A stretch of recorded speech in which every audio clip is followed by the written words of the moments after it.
Aujourd'hui, petit exercice donc pour réviser les additions de fractions avec cette fameuse mise au même dénominateur quand c'est nécessaire et aussi le choix du bon dénominateur commun. Il y a trois types d'additions possibles quand on a deux fractions.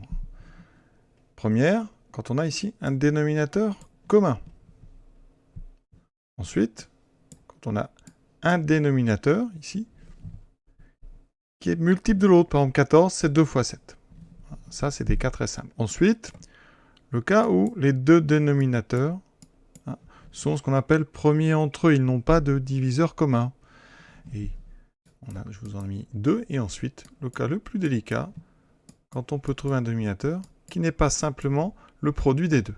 C'est-à-dire que les deux dénominateurs sont divisibles par un même nombre. Par exemple, ici, 10 et 25 sont tous deux divisibles par 5. 6 et 10 sont divisibles par 2. Et 20 et 15 sont divisibles par 5. Donc on va voir tout ça. Alors là, vraiment, le plus simple, c'est quand les deux dénominateurs sont déjà les mêmes. La règle est très simple. On ajoute les numérateurs. Donc ici, on va ajouter 5 et 11. Donc je vais vraiment tout détailler. Et le dénominateur ne changera pas. Ça sera 16. Donc ici, le résultat de cette première addition, c'est donc 16 sur 16. Et 16 sur 16, on peut le simplifier. Ça fait 1. D'accord? On simplifie toujours quand on peut notre résultat. Deuxième exemple. Ici, 7 et 14. Je vous l'ai dit, 14, c'est 2 fois 7. Je ne peux pas additionner directement parce que je n'ai pas le même dénominateur. Les dénominateurs différents, ça ne s'ajoute pas. Donc ici, il va falloir que je transforme ma première fraction de façon à mettre un 14 dessous. Je peux en fait, par multiplication, grandir des dénominateurs. Ici, en général, on évite de les diminuer. Parce qu'ici, si je voulais mettre un 7, il faudrait diviser en haut par 2, et donc ça ne serait pas pratique. Donc on va toujours essayer de multiplier. Ici, 7, vous avez remarqué que 2 fois 7, ça fait 14. Donc on va faire ça doucement. Ici, ma première fraction, et je vais rajouter en haut et en bas fois 2. Voilà. Ici, je ne touche pas à ma deuxième fraction. Et maintenant, eh bien, je vais avoir 2 fois 22... 2 fois 12, pardon, 24 sur 14, moins 1 sur 14. Et là, maintenant, vous voyez, j'ai deux fractions avec un même dénominateur. Et donc, je vais faire comme je vous ai dit, on va faire 24 moins 1 sur 14. 24 moins 1, ça fait 23 sur 14. Dans la pratique, évidemment, on ne rédige pas tout. On peut assez rapidement, quand on est habitué, enlever cette étape, par exemple, d'accord? Passer directement à 24 sur 14 moins 14. 24 sur 14 moins 1 sur 14. On peut aussi, je vais vous montrer, ici, faire directement, donc, sur 14, mais bien sûr, il faudra bien tenir compte que là, on a multiplié le premier en haut et en bas par 2. C'est à vous, en fait, de voir quelles sont les étapes qui vous paraissent indispensables. Donc là, c'est un exemple où on a juste touché un des deux dénominateurs.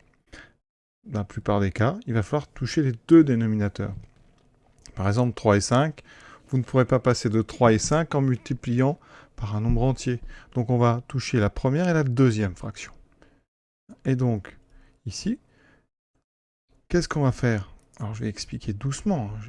Ici, on va donc multiplier la première fraction par le deuxième dénominateur, en haut et en bas bien sûr, et le deuxième dénominateur par le premier. Ici, 5 fois 3 fois 3. Vous voyez, en haut et en bas, à chaque fois, je mets le même nombre. Qu'est-ce que ça a comme effet? Eh bien, en bas, vous voyez, 3 fois 5, 3 fois 5. Vous avez remarqué, ici, on a 15. On a fait apparaître un même dénominateur, d'où le nom mise au même dénominateur. On a mis au même dénominateur. Conclusion, on a donc 5 fois 7, donc 35, plus 3 fois 3, 9, sur 15. 35 et 9, ça fait 44 sur 15. Alors, ce que vous pouvez remarquer, c'est que quand on fait ce calcul, le premier numérateur, c'est-à-dire 7, est multiplié par 5, par le deuxième dénominateur. D'accord? Ensuite, on ajoute avec le numérateur du haut fois le dénominateur, le premier. Et donc, on va faire une petite boucle comme ça. Je vais vous montrer un petit... Alors, évidemment, parfois, on ne la dessine pas. on l'imagine, on fait 7 fois 5, plus 3 fois 3. Et vous voyez, on écrit en fait directement, si on veut, en haut, 7 fois 5, 35, plus 3 fois 3, 9, et ça donnera 44. Je vous montre tout de suite avec le suivant. Ici, hein, ça ferait 5 fois 7, moins, parce qu'il y a un moins, 6 fois 3. C'est une boucle qu'on fait.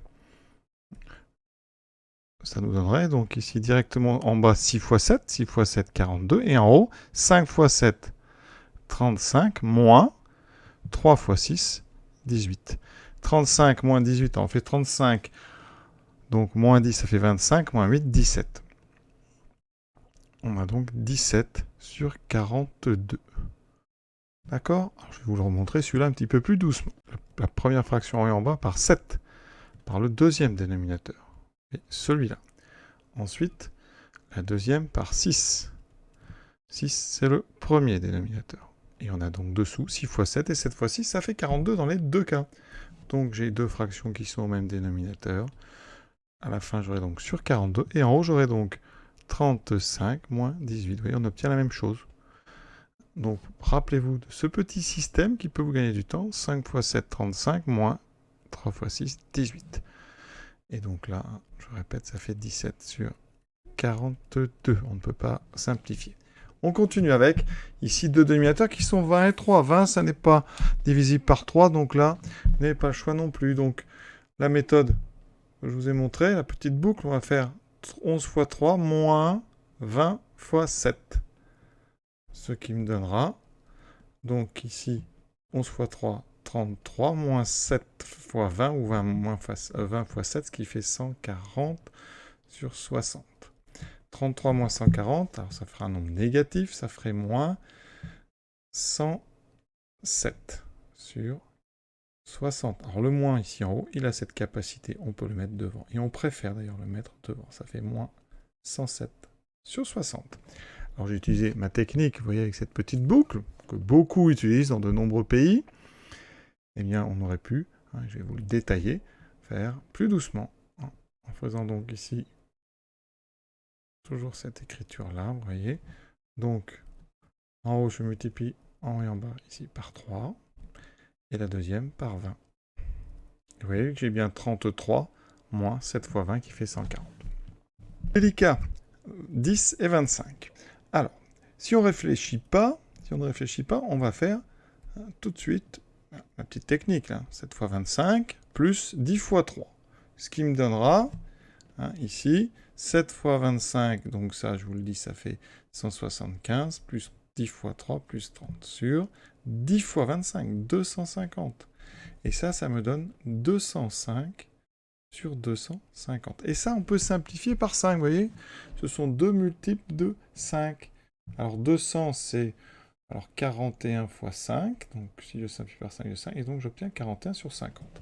Alors, vous voyez ici, j'ai dû simplifier par 5. Et c'était prévisible parce qu'en fait, 10 et 25 sont des multiples de 5. Et donc je vais vous montrer comment on va éviter cette simplification. On va essayer de trouver un multiple commun plus petit à 10 et 25. Nous, on a pris 250, mais le multiple commun le plus petit à 10 et 25, c'est 50. On regarde en fait. Vous faites 10 fois 2, 20, 30, 40, 50, et 50, c'est un multiple de 25. Donc on va, eh bien, multiplier la première fraction par 5 en haut et en bas, et la deuxième par 2, de façon à avoir ici 50, et ici, fois 2, on aura 50. Et vous allez voir, ici, on obtient 35, plus 2 fois 3, 6, sur nos deux dénominateurs qui sont 50, donc sur 50. Et vous voyez, on retrouve 41 sur 50. Mais on n'a pas eu de gros nombres ni de gros calculs. Donc c'est à vous de voir si vous préférez avoir des gros dénominateurs et des simplifications à faire, ou si c'est préférable, évidemment, de trouver un dénominateur plus court. Alors, ici, il faut d'abord regarder 6 et 10. Par quoi sont-ils tous deux divisibles? Bien, par 2. Donc, ici, on va chercher un multiple commun. Alors, il faut un multiple de 10 qui soit un multiple de 6. Donc, 10, ça ne va pas. 20, ça ne va pas. 30. À 30, c'est 5 fois 6. Donc, on va se débrouiller pour avoir au dénominateur 30. C'est-à-dire 6 fois 5 et 3 fois 10. Donc, je vais multiplier ma première fraction par 5. et la deuxième par 3. On obtiendra 25 plus 3, et directement, on peut dire donc 28 sur 30. Alors 28 sur 30, on peut le simplifier par 2. D'accord? Ça fera 14 15e.